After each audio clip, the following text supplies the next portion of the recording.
I'm here in Tagumatsu, Japan, an area renowned for its udon noodles. I'm joined by Chris Jaeckle, chef from New York, who has a broad culinary background. He's cooked Japanese at Morimoto, he's cooked Italian at Fiore, and also at his own restaurant, Alonda, and he's really the perfect chef to bring along. So Chris, you are primarily focused on Italian food. You must have cooked a ton of pasta in your life. Lots of pasta. I'm really excited about seeing the difference in the doughs between the udon and what we do with Italy. It's so completely different, right? This is a lot more like an extruded pasta dough. There's no eggs in it, number one, Right, and it's dry. So you have to force them through the dyes. Gotcha. Right? So the ones that are egg-based are a little bit wetter than this because you're working them by hand. So it's really just the methodology in terms of how the dough is mixed and rolled out eventually. But again, the ingredients are the same, so I'm really intrigued and curious to see what this very slight difference is and how much it does change the two doughs. 塩1、水9。 9 water. 讃岐うどんを作る前に今している作業が一番大切な作業。もっと早く大きく。 The faster you move, the more the flour comes off your fingers. Gotcha. You feel it coming off now? Yeah, it's all over my trousers too.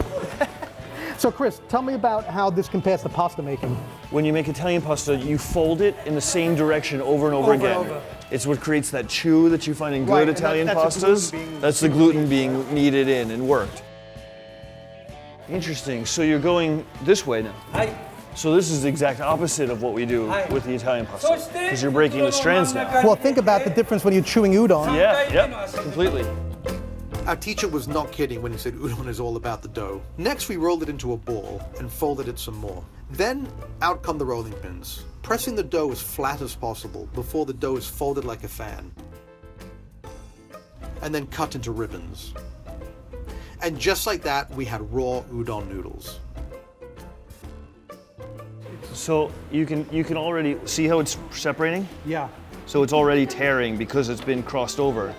So the Italian pasta will continue to stretch. Right.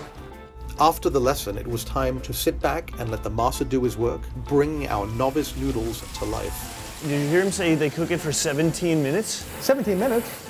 That's long. That's a real long. I mean, Dry spaghetti is 7.5 minutes. Maybe it has something to do with the fact that they cook it right away. okay, because you will let a pasta. Yeah, we let the pasta rest out. Now, yeah. I've noticed in some really high-end Italian restaurants, like at Maria, they would actually freeze the pasta before. Yeah, we freeze all our pasta. You do, right? I think it changes the texture completely because it causes it to like shock. I love the way it like, sort of undulates like that and boils. And see the starch just coming out and of you it. also see, yeah, exactly, you see that froth. So they said udon is 1,000 years old. Not this particular recipe, but the process of making udon this way. It has to be one of the oldest. One of the oldest, yes. He's standing there staring at him, which means it's coming soon. After 15 minutes, it's actually good to eat. Yes. But he cooks it for 2 more and then shocks it. Right, which is kind of the opposite of what you guys do with pasta by freezing it first.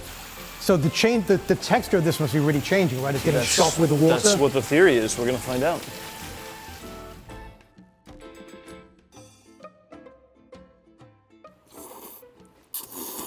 We just tried this one, which was cooked for 15 minutes, and it's cooked all the way through. It's not tough. It's actually surprisingly tender.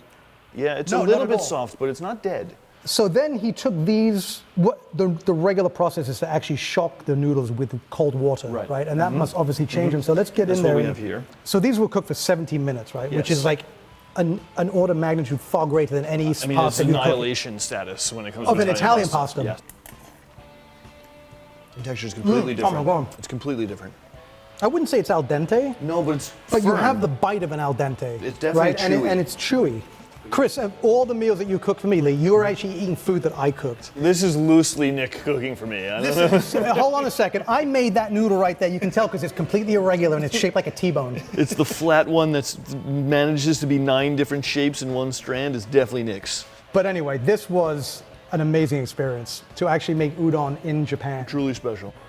For more Eat a Video, click here now. So this is my first visit to Japan and my first official bowl of true Japanese ramen. Ramen in New York has really exploded in the last decade. Prior to that, udon was really the big noodle that everyone loved. But when Rai Rai Ken opened in 2000, closely followed by Momofuku Noodle Bar, that really started the ball rolling, and ramen is sort of the obsession of a lot of food people in New York these days.